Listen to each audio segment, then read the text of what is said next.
All right, 171 for 7 at Providence, Guyana by India. Rohit Sharma with a good 50, 57 of 39. Suryakumar Yadav, 47 of 36. Then a partnership, quick fire partnership of 24 of 12 balls between Akshar Patel and Ravindra Jadeja. Hardik Pandya also chipped in with an aggressive cameo. Straight up, the first question, Nikhil, 171 for 7. Looking at Providence, Guyana. Safe score? No, I think it's above par. Par for me was 160. I think they've gone above par. Many will say it's almost the same as they got in Adelaide. Adelaide, they got 169. Here, they've got 171. Just the difference of 2 runs. But while the runs just seem negligible, 2 runs, but the conditions are completely different. I don't think this is a great batting track as that was. On that batting track, you needed 209, you got 169. On this batting track, I think you needed 159 and you've got 171. So I think you're marginally above par. Still not a great pitch to bat on, as you could make out, when the spinners are operating, and even when some of the fast bowlers are operating, you could make out. I think some fine batting by Rohit Sharma as well as Suryakumar Yadav. And I think, again, I keep repeating, the Indian team has mastered what is the optimization of batting. What has happened today? Almost till the last over, barring the last ball when tail ender come, you have utilized all your batters. So, earlier you would carry so many batters, but just would want to use the top 2, 3. Now, every match, they have been utilizing their top batting. That means you have to get a move on. You have to keep moving. I think what they've got on this ground should be more than enough. It has to be an outstanding display of batting from England to win it from here. I think wickets are going to be key for them because, while chasing, you'd want to save some of your wickets. Again, some of the big names we'll have to see. I think Josh Butler, the kind of start that he gives could be key. Harry Brook, I know, has had a decent tournament, but this is a pitch that may not be to his liking. Bairstow, we'll have to see how he goes here. I'm only talking about the experienced players. I think it'll rest on them. Also, the 8 overs between Phil Short doesn't have that experience. Yes, he's a dasher. He's done very well, did very well in IPL, but you saw the kind of pitches you got in the IPL. I'm talking about experienced batters that have batted in these kind of conditions before. I don't think Phil Short has a lot of experience batting on such track. He came to India, did very well. He's done very well in England as well, but very different conditions. So the experience of batting on such tracks, I think that is going to count. We'll see how that goes.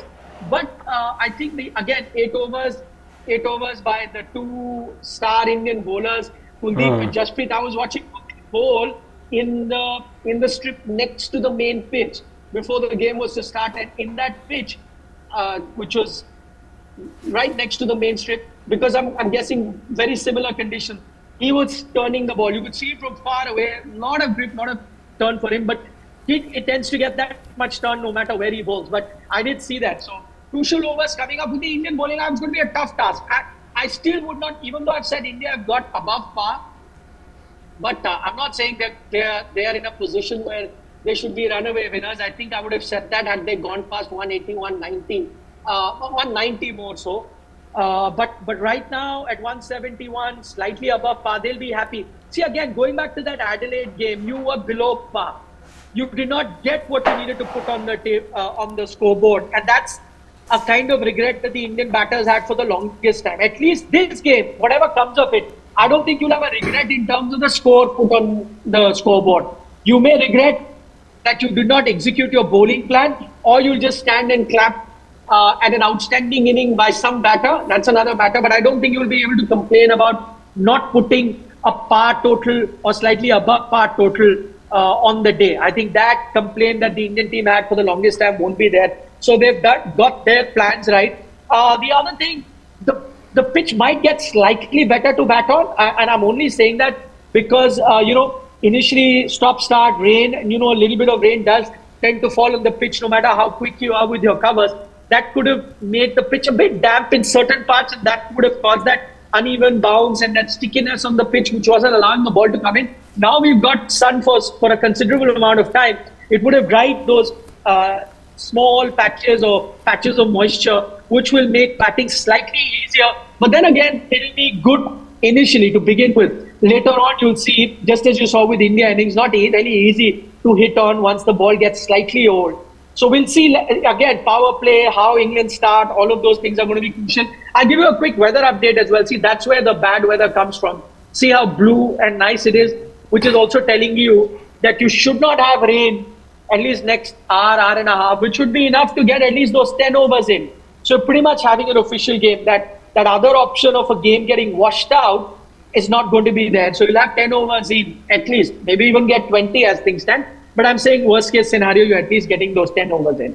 So there was something really interesting I saw. Even the broadcasters sort of showed that the patch that is on the wicket, at the short where we call this where the short ball pitch is, from there the ball is kind of stopping a bit and it's staying low from there. And I think the English bowlers also sort of started to exploit that later on. I was actually talking about this only, that why was actually Liam Livingstone bowling so many short balls. But later on, when I saw that percentage of graphic, the ball from there is staying really low.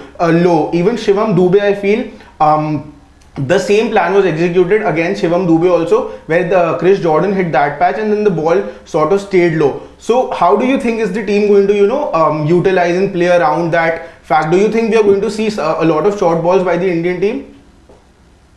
Yeah, but see, anyway, that has been India's plan, right? To pitch it short, especially when a slower pitch. You tend to do that because if you pitch it up, it gets in your arc. Then you take the pitch away and then you time it.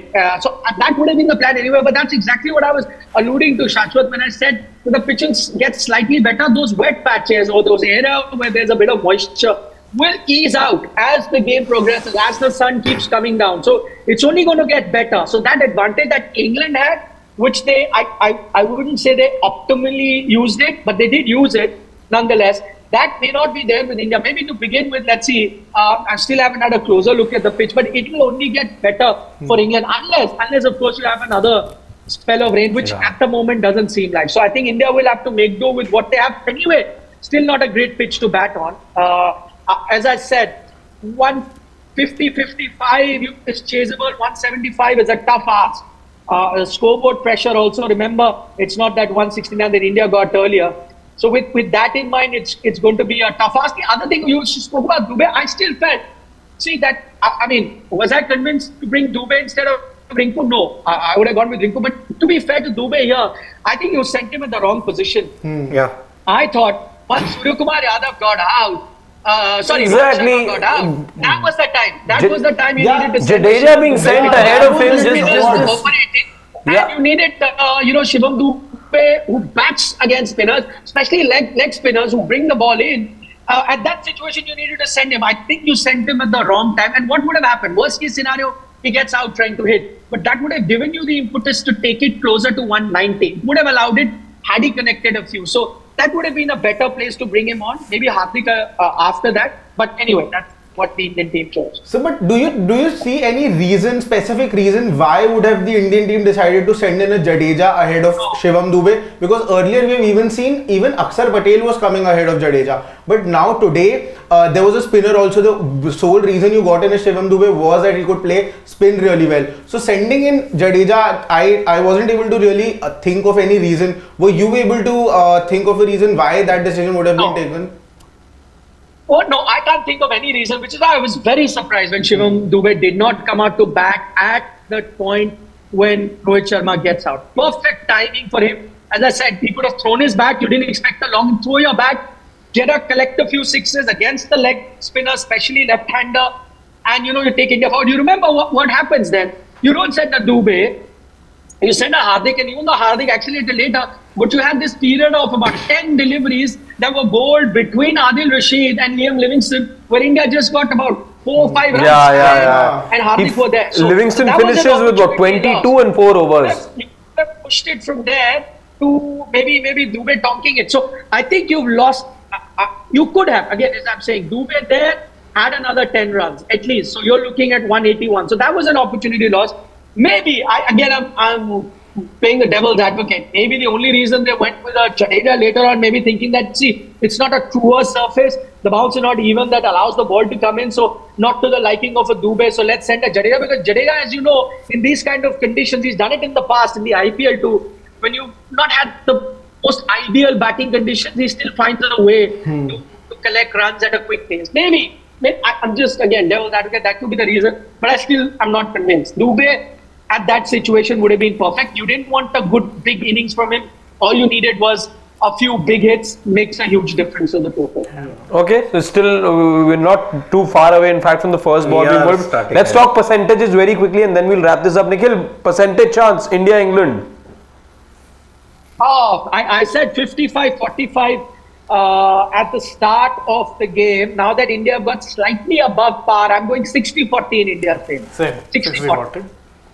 65-35. I in fact started with 60-40 in favor of India, but now I'd like go a little bit in favor of England here. Not in favor of England, but I would just change it to 55% India now. I'm surprised, Shashwat, you picked 173 and then you said India 60-40. So according to your prediction, India got 173, but your percentage still comes down. I don't know why.